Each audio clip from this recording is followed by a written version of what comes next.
ഒന്ന് രണ്ട് സിഗ്നൽസ് ലോക ആരംഭം മുതൽ ഇന്നേ കാലഘട്ടം വരെ പോയിക്കൊണ്ടിരിക്കുമ്പോൾ 1-2-3 സിഗ്നൽസ് നമുക്ക് ഈ കാലഘട്ടം തന്നെ എല്ലാ സകല മനുഷ്യർക്കും പ്രത്യക്ഷത്തിൽ മനസ്സിലാക്കാൻ പറ്റുന്ന 1-2 കാര്യങ്ങളാണ്.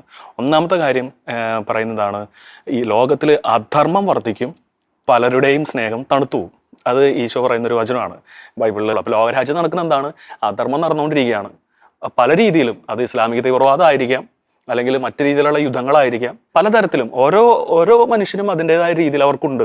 ഇപ്പം ഞാൻ പറഞ്ഞ ചെറിയ എക്സാമ്പിളാണ് പറയുന്നെങ്കിലും. അപ്പോൾ അധർമ്മം വർദ്ധിക്കുന്നാൽ പലരുടെയും സ്നേഹം തണുത്തു.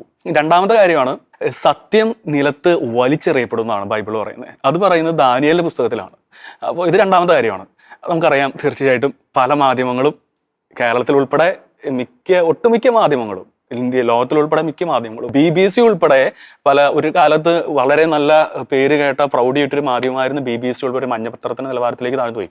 ആ മാധ്യമം ഉൾപ്പെടെ ഈ പറയുന്ന സത്യത്തെ മറച്ചുവെച്ച് അനീതിക്ക് വേണ്ടി പ്രവർത്തിക്കുന്ന, അല്ലെങ്കിൽ അനീതി സത്യമാണെന്ന് പ്രഘോഷിക്കുന്ന ഒരു മാധ്യമമായിട്ട് തരം താഴ്ന്നുകൊണ്ടിരിക്കുകയാണ്.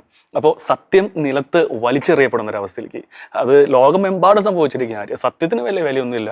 അത് എല്ലാ രീതിയിലും, അത് ഈ പറയുന്ന നമ്മുടെ ക്രൈസ്തവന്റെ ജീവിതത്തിലായിക്കോട്ടെ, മറ്റു മതങ്ങളുടെ ജീവിതത്തിലായിക്കോട്ടെ, എന്ത് തന്നെ ആയിക്കോട്ടെ, ആ നിലത്ത് വലിച്ചെറിയുന്ന ഒരു അവസ്ഥയിലേക്ക് വന്നുകൊണ്ടിരിക്കുകയാണ്.